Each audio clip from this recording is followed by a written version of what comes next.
Hello, welcome back to Progress with Prachi. This is Prachi Soni, and we are here to discuss certain essay topics. And today's topic is very interesting. That is future of cashless society. आपने बहुत सुना होगा इसके बारे में. अरे क्या ही आप डिजिटल पैसों के बारे में बताओगे, करेंसी के बारे में, वो डिजिटल पैसों के बारे में बताओगे, कैसे करना है, वो सब नहीं बताऊंगी मैं.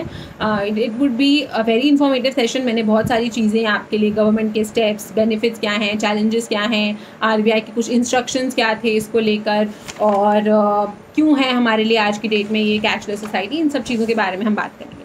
Let us start. पहले डिमोनेटाइजेशन हुआ, उसके बाद कोविड-19. तो ये दोनों ही चीज़ों ने, ये एक हमारे लिए ब्लेसिंग इन डिस्गाइज की तरह से आए, जिसमें हमने हमारे जो कैशलेस ट्रांजैक्शंस हैं, डिजिटल ट्रांजैक्शन, करेंसी नहीं, डिजिटल ट्रांजैक्शन, डिजिटल करेंसी और डिजिटल ट्रांजैक्शन बहुत डिफरेंट चीज़ें हो जाती हैं. डिजिटल करेंसी में आपका क्रिप्टो करेंसी वगैरह आता है, हम उसके बारे में बात नहीं कर रहे हैं. हम कैशलेस ट्रांजैक्शंस की बात कर रहे हैं, जिसमें आप डिजिटल पेमेंट करते हो, आप ऑनलाइन पेमेंट करते हो. तो एक कैशलेस इकोनॉमी वो इकोनॉमी होती है जो कि अपने कैश में, यानी कि पेपर मनी में बहुत कम ट्रांजैक्शंस करती है, लिमिटेड ट्रांजैक्शंस करती है. जो हमारा national payment corporation of India है, जिसको हम NPCI भी बोलते हैं. आपके पास अगर भीम ऐप है या आपके पास अगर पेटीएम ऐप है, तो आप उसको खोल के देख सकते हो, आपको वहाँ दिख जाएगा पावर्ड बाय NPCI. तो ये क्या है, हमारे नेशनल डिजिटल पेमेंट्स होती हैं, उनका जो ख्याल है वो आपके NPCI रखता है. इन्होंने UPI ट्रांजैक्शंस को, आपके UPI ट्रांजैक्शंस को काफ़ी ज़्यादा प्रमोट किया है, ताकि सक्सेसफुली हमारी कैशलेस सोसाइटी चल सके. 3 मेजर एलिमेंट, यानी कि 3 चीज़ें ऐसी बहुत ज़रूरी जो होती हैं कैशलेस सोसाइटी के लिए. सबसे पहला है आपका फाइनेंशियल इंक्लूजन. जिसका मतलब आप जितनी भी आपके फाइनेंसिस रिसोर्सेज हैं, आपकी लोग हैं, उनके पास पैसा होगा तभी तो डिजिटली चेंज कर पाएंगे. फ़ोन में पैसा होना चाहिए उस चीज़ के लिए. तो फाइनेंशियल इंक्लूजन, उनके बैंक्स होने चाहिए, उनको यूज़ करना आना होना चाहिए.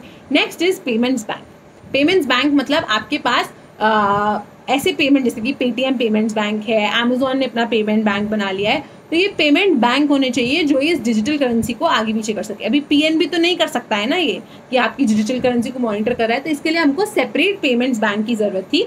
तो ये जो हमारे पेमेंट्स बैंक है, ये भी एक बहुत इंपॉर्टेंट रोल प्ले करते हैं. तीसरी चीज़ जो हमको ज़रूरी होती है कैशलेस सोसाइटी के लिए, वो है आपकी मोबाइल बैंकिंग. यानी कि सबके पास एक ऐसा मोबाइल, जो 1100 आता है उसमें आप ऑनलाइन पेमेंट नहीं कर सकते हो. तो सबके पास एक ऐसा डिजिटल मोबाइल होना चाहिए जिसमें इंटरनेट की अवेलेबिलिटी हो, और जिसमें इस तरह की टेक्नोलॉजी की अवेलेबिलिटी हो, पैसे की अवेलेबिलिटी हो, ऐप्स हों जो कि आपको कैशलेस ट्रांजैक्शन करने के लिए अलाउ कर सकते हैं. धीरे धीरे जो ये फिनटेक का राइज हुआ है, अभी फिनटेक क्या है, फाइनेंशियल टेक्नोलॉजी.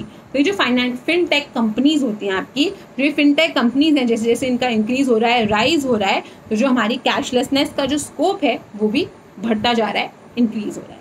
हमारी सरकार ने बहुत सारे स्टेप्स लिए हैं इस कैशलेस सोसाइटी को, डिजिटल इकोनॉमी को प्रमोट करने के लिए. मैंने कुछ जो स्टेप्स हैं वो यहाँ पे कंक्लूड किए हैं. सबसे पहले तो जो हमारी NDA गवर्नमेंट है, उन्होंने काफ़ी इंटरेस्ट, मेजरली UPA गवर्नमेंट ने इतना इंटरेस्ट नहीं दिखाया था जितना NDA गवर्नमेंट ने दिखाया है आपका कैशलेस सोसाइटी की तरफ. एनुअल बजट्स हो गई, स्कीम्स हो गए, न्यू लॉन्चेस हो गए, ये सब बहुत ज़्यादा हुए हैं इस गवर्नमेंट के अंडर. पेटीएम को भी आपने, पेटीएम पहले से था, बट उसकी जो ग्रोथ हुई है वो आपकी मेजरली 2017 में जब डिमोनेटाइजेशन हुआ, उसके बाद से, आप 2016 में, उसके बाद से आपकी जो ग्रोथ है ये बहुत ज़्यादा स्पीड से बढ़ी है. सबसे ज़्यादा तो इन्होंने लाइसेंसेस, जो हमारी गवर्नमेंट है वो पेमेंट बैंक को लाइसेंस दे रही है. अभी बैंक बना रहे हो तो आपको लाइसेंस की ज़रूरत है कि आपके पास ये यहाँ का पेमेंट बैंक है, आप फ्रॉड नहीं करोगे. तो गवर्नमेंट हाई अमाउंट पे ये लाइसेंसेस दे रही है, ताकि लोग ज़्यादा से ज़्यादा ये बैंक्स खोल सकें, अपने लिए स्टार्टअप्स कर सकें. इससे स्टार्टअप से एम्प्लॉयमेंट भी जनरेशन हो जाएगी, और इन द लॉन्गर रन आपकी कैशलेस सोसाइटी में भी हेल्प करेगा. न्यू बैंक अकाउंट्स, जो हमारी प्रधानमंत्री जनधन योजना के अंडर जो सरकार है, वो लोगों के जगह जगह पे जाके बैंक अकाउंट्स खुलवा रही है. बैंक अकाउंट खुलेगा तभी तो ऑनलाइन ट्रांजैक्शन होगा. तो बैंक अकाउंट्स को खुलना सबसे प्राइमरी चीज़ है जो कि गवर्नमेंट ने किया है. कार्ड पेमेंट्स पे सरचार्जेस, यानी कि पहले क्या होता था, अगर आप कार्ड से पेमेंट करते हो तो आप पे टैक्स लगता था, जो कि अब बहुत रिड्यूस हो गया है. बीच में जब शुरू में डिमोनेटाइजेशन होता तब भी आपको ये टैक्स भरना पड़ता था, बट अब ये ऑलमोस्ट निल हो गया है. बहुत कुछ चीज़ें हैं जो अलग अलग होती हैं, उनको आप खरीदते हो तो थोड़ा बहुत टैक्स लगता है, बट जनरली अब आप कहीं पे भी कार्ड पेमेंट करते हो तो जो भी सरचार्जेस हैं, जो ऊपर से टैक्स आपको भरना पड़ता है, वो अब नहीं देना पड़ता आपको. स्कीम्स जैसे कि आपकी लक्की ग्राहक योजना हो गया, डिजी धन योजना हो गया, इनको डाला गया। आप इन स्कीम्स के बारे में और डिटेल में पढ़ सकते हो, बट ये मेरा टॉपिक कैशलेस सोसाइटी पे था, मैंने इन स्कीम्स के बारे में ज़्यादा डिटेल में बात नहीं करी है। मोस्ट इंपॉर्टेंटली गवर्नमेंट ने रुपे कार्ड्स की लॉन्चिंग हुई है, आपके यूपीआई की लॉन्चिंग हुई है, यूएसएसडी कोड होता है वो निकाले हैं, digi locker, e wallet apps, ये इन सारी चीज़ों को निकाला गया है ईज़ के लिए, आसानी के लिए, मेरी आपकी हम सबकी आसानी के लिए।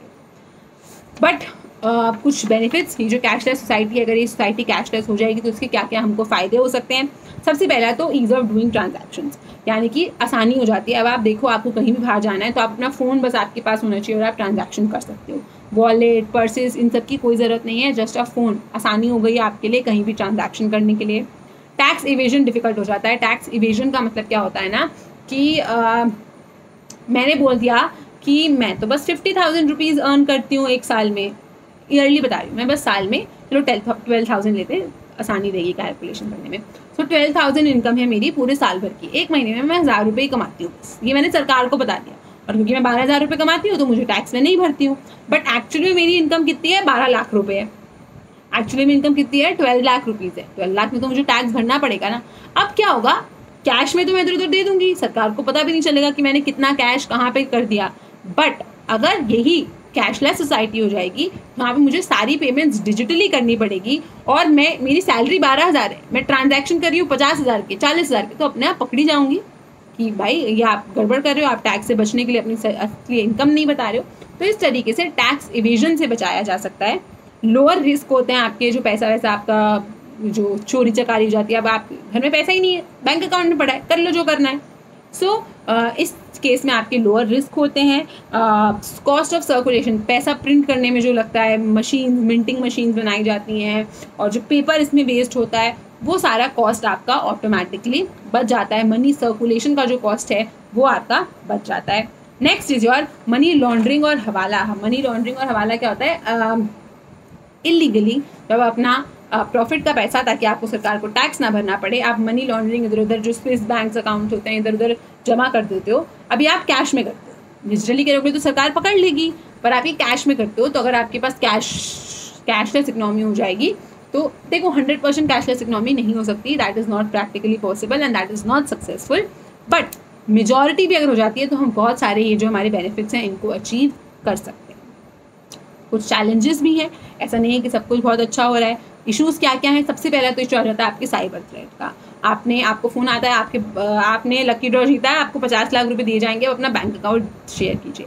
और दो सरकार ने, गवर्नमेंट ने, आरबीआई ने बहुत सारे स्टेप्स लिए हैं जो आपको एड्स में, टीवीज़ में, इवन फ़ोन्स में भी बताती रहती है कि आरबीआई की कोई ऐसी पॉलिसी नहीं है, आपसे अगर कोई भी बैंक अकाउंट डिटेल मांग रहा है आपको देने की ज़रूरत नहीं है एंड एवरीथिंग। बट फिर भी ये साइबर इशूज़, ये साइबर प्रॉब्लम्स, ये क्राइम्स हो ही जाते हैं एट सम पॉइंट और the other.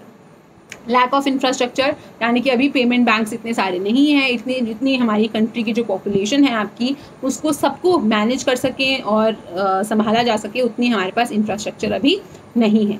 Vested interest of few, यानी कि आज की डेट में ये जो डिजिटल ऑनलाइन पेमेंट्स हैं, इससे सबको बेनिफिट नहीं है। फॉर एग्जांपल, मैं एक छोटी जगह में अगर रहती हूँ तो मेरे पापा की शॉप है, अब मेरे पापा की शॉप में नहीं है, क्योंकि आपको ये, अगर आप पेटीएम से पैसे लेते हो या इस तरह से, आपको थोड़ा बहुत टैक्स देना पड़ता है, आपके पास नहीं है वो सिस्टम अवेलेबल। तो अब इस केस में क्या होगा, आपका लॉस है। सबको इस चीज़ से फ़ायदा नहीं है, जो इसको एक्सेस कर पा रहे हैं, जिनके पास मोबाइल फ़ोन है, इंटरनेट खरीदने की क्षमता है, वही लोगों को इसके बेनिफिट्स मिल पाते हैं।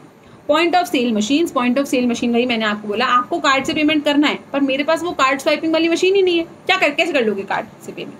तो इसको हम बोलते हैं पॉइंट ऑफ सेल मशीन्स। आपकी जो ATMs होते हैं ये हर जगह पे अवेलेबल नहीं है, जो भी एक आपका इंफ्रास्ट्रक्चर नहीं आ जाता है। फिर बहुत एक इंपॉर्टेंट चीज़ है आपकी लैक ऑफ अवेयरनेस और lack of digital literacy. Lack of awareness और लैक ऑफ डिजिटल, एक जना है कोई गांव में रह रहा है, पता ही नहीं है कि ऐसी भी पेमेंट हो जाती है। फिर लैक ऑफ डिजिटल लिटरेसी, यानी कि आपको करना नहीं आता, आपको पेमेंट करना नहीं आता, आपको ऑनलाइन ट्रांजैक्शन नहीं आता है। तो ये भी हमारी कंट्री में डिजिटल बताया जाता नहीं है, ऐसा कोई क्लासेस नहीं लग रही है ट्यूटोरियल की, आओ हम आपको ऑनलाइन पेमेंट कैसे करते हैं ये करना सिखाएंगे। सो ये कुछ प्रॉब्लम्स हैं, जो कि कुछ चैलेंजेस हैं जो कि हमें आपको फेस करने पड़ते हैं अगर आपकी एक सोसाइटी मतलब टूवर्ड्स कैशलेस, मतलब अगर आपको कैशलेस बनना है तो ये कुछ हर्डल्स हैं जो आपके रास्ते में आई पड़ी है, इनको क्रॉस करना पड़ेगा आगे बढ़ने के लिए। वे फॉरवर्ड क्या है, हमारी जो आरबीआई है, आपका रिजर्व बैंक ऑफ इंडिया, इन्होंने न्यू रेगुलेशंस रूल्स निकाले हैं लेंडर्स के लिए, जैसे कि जो मतलब जो आपको पैसा ये पेटीएम वगैरह इनके लिए, कि आप ओटीपी के लिए एक ऑल्टरनेटिव निकालो। यानी कि ओटीपी तो अब क्या है, मेरे फ़ोन में आया, आपने मेरा फ़ोन चोरी कर लिया, आपको ओटीपी आया, आपने सब हो गया। तो ओटीपी के अलावा भी कुछ ऑल्टरनेटिव होना चाहिए जिससे हम और ज़्यादा साइबर क्राइम्स को, साइबर थ्रेट को कंट्रोल कर सकें। जो कैप्चा आता है ना, वो जो छोटे अक्षरों में कुछ कुछ लिखा होता है, पिक्चर्स होती हैं, अलग अलग तरीके का कैप्चा होता है, इसको आप थोड़ा सा स्ट्रॉन्ग कर सकते हो, ताकि जैसे अगर रोबोट है या मशीन कर रही है तो मशीन आसान कैप्चा तो पकड़ लेगी, डिफ़िकल्ट कैप्चा होगा तो नहीं पकड़ पाएगी। तो आप इसको जितना स्ट्रॉन्ग करो ताकि सिर्फ जो ह्यूमन दिमाग है वही उसको प्रोसेस कर सके, तो इससे भी हम सिक्योरिटी थ्रेट से बच सकते हैं। ऑटो पेमेंट्स होती हैं। ऑटो पेमेंट्स क्या होते हैं, जैसे आपने नेटफ्लिक्स से सब्सक्रिप्शन लिया है, अब आपने क्या किया, नेटफ्लिक्स का सब्सक्रिप्शन लिया है और वो आपने क्या कर दिया कि मेरे अकाउंट से तुम हर बार काटते रहना पैसे। अब क्या होता है ना, आप अगर पैसे काटना आपको पता ही नहीं चलेगा, आपको बहुत टाइम तक पता ही नहीं चलेगा कि आपके अकाउंट में पैसे। अब क्या होता है, आपने 1 साल का सब्सक्रिप्शन लिया है, 5 महीने बाद आपकी जॉब लग गई, आप नेटफ्लिक्स में से कुछ देख ही नहीं रहे हो, पर वो पैसे आपके हर साल कटते ही जा रहे हैं, डिडक्शन तो होगा। आपको अब याद भी नहीं है 5 महीने बाद कि भाई ये हर बार कहाँ जा रहा है मेरे 200 रुपये या जितने भी 500 रुपीज़, समझ ही नहीं आ रहा, पता ही नहीं चलता। सो ऑटो पेमेंट्स होती हैं। सरकार ने बोला है, आरबीआई ने बोला है कि इन ऑटो पेमेंट्स को बंद करो, या फिर आप कुछ ऐसा मैकेनिज्म निकालो कि कम से कम 3 बार आप उस इंसान को इन्फॉर्म करो कि हम आपके अकाउंट से पैसा काटने वाले हैं, हम आपके अकाउंट से पैसे काटने वाले हैं, आप अभी भी कैंसिल करना चाहते हो तो कर दो। तो ये कुछ हमारे गवर्नमेंट ने बोला कि आप ऐसा कर सकते हो। Inability to collect payment data, यानी कि सरकार जो मतलब जो ये साइट्स होती हैं, इनके पास क्या हो कि ये आपके डेटा को कलेक्ट ना कर पाए। आप इसमें अपना कार्ड नंबर डाल रहे हो, पिन डाल रहे हो, सब कुछ डाल रहे हो, बट ये किस तरीके से इनके पास जा रहा है, इनके पास वो स्टोरेज डेटा नहीं होना चाहिए। मतलब ऐसा नहीं हो कि आपने अपना कार्ड डाला, पिन डाला और वो जाके उनकी एक्सेल शीट में जाके सेव हो, ऐसा नहीं होना चाहिए। तो आप ऐसी आप डेटा को कलेक्ट नहीं करो।